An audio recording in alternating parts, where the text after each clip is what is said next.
Now, let us talk about the difference between abundance, wealth, money, and currency. See, people confuse this all the time, and that's another part of the problem. These are separate things which sometimes can overlap, but they don't have to. Okay? Now, let's start with money versus currency. Again, they're not the same thing. A dollar bill is not money, it's currency. A euro bill, a Kenya shilling, Japanese yen, that's not money, that's currency. Okay, big difference. Now, money and currency are both mediums of exchange, they are both units of account, and to a slight extent, they store some value, but not exactly. Let's go through everything.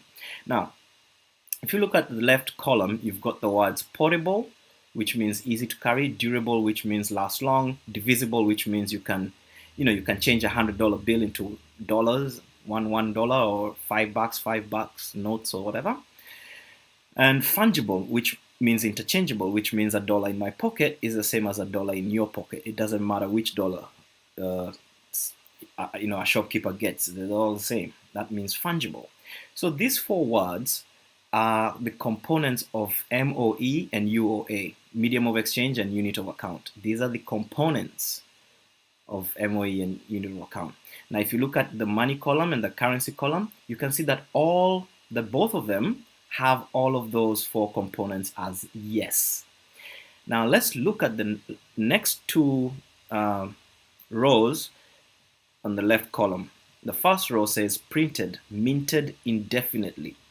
The second one says store of value. Now, these two are what you call the components of the SOV. We've talked about SOV. Now, if you've got something that can be minted indefinitely, does it store value? Not really. You need something that cannot be indefinitely made. Like, for example, think about it. Gold. You cannot mint. You can't, like, I don't know of any factory here on this planet that makes gold. I know of factories that refine gold. I know of gold mines that dig and try to find gold, but you cannot just like make more gold. You either have to find it or you don't find it. So in that sense, there's a sense of limitation on the gold. But when you think of currencies, every time they feel like printing some more, in fact, they don't even print them. They just put them in the computer, add extra zeros, press of a button. Every single day, there's new currency on this planet. Like we're talking about hundreds of millions of dollars new that didn't exist yesterday. Every day, there's new, new, new. You see, every time somebody takes out a bank loan or borrows some money or the Fed Reserve or some government, every government everywhere in the planet needs a little bit of extra money for their budget, whatever. They just make new stuff up, you see. So this destroys the ability of currency to store value because, just think about it. If there's too much of something, everybody has that, and it doesn't store value. I think you understand that. So that's the difference between money and currency. One has a limit supply and not just an artificial limit that people say this is not going to be printed anymore, but literally, even if it's artificial, nobody can break that limit. So gold is great because nobody can really manufacture gold. Like, you can't forge gold. You can fool people with fake gold, but you can't forge it. You can't make new gold, but you can make currency in your bedroom if you're really good at it or whatever. you know or even banks themselves, they make it out of thin air every day. So that's the difference. Now let's look at wealth. Wealth is literally your time, your health, and your freedom. Okay, that's wealth. That is actually what wealth is. It's nothing to do with money and currency. Wealth is your freedom, which of course implies you're able to do stuff with that freedom. Okay, so there's no point being free but unable to do anything with that freedom. Your health, obviously, and your time. That's wealth. Then if you look at abundance, that's even a bigger concept than wealth. Abundance is life itself. Everything. Just look at the universe.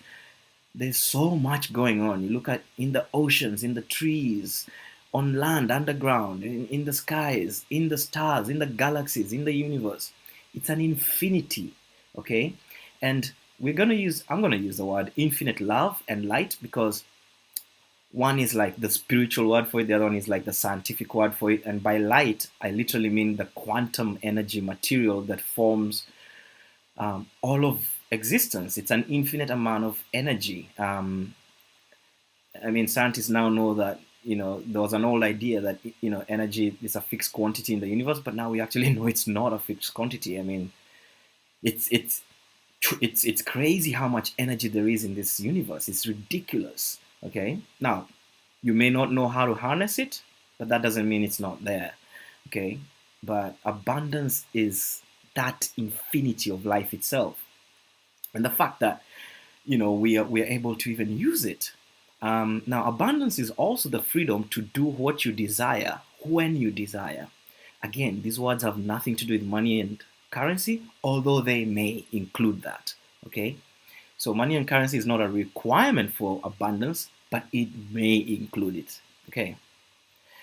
So abundance, wealth, money, and currency are very different things. So let's stop mixing them up. So the current monetary, industrial, and banking system works by tricking us into believing that they are one and the same thing. Okay? So once you start seeing through the lie, you start to again to become free. You start to realize that um,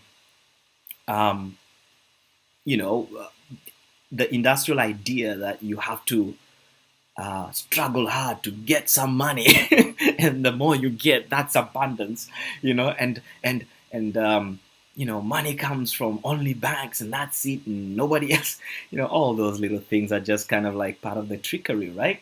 Does the system work? Yeah. Can you beat the? Can you get good at playing the game in the system? Yeah. But I'm about to suggest something even easier. Okay. So I'm not saying like forget everything about the old system, but I'm saying look, there's no need to kiss its ass. There's no need to worship it and to be enslaved by it. There are better alternatives.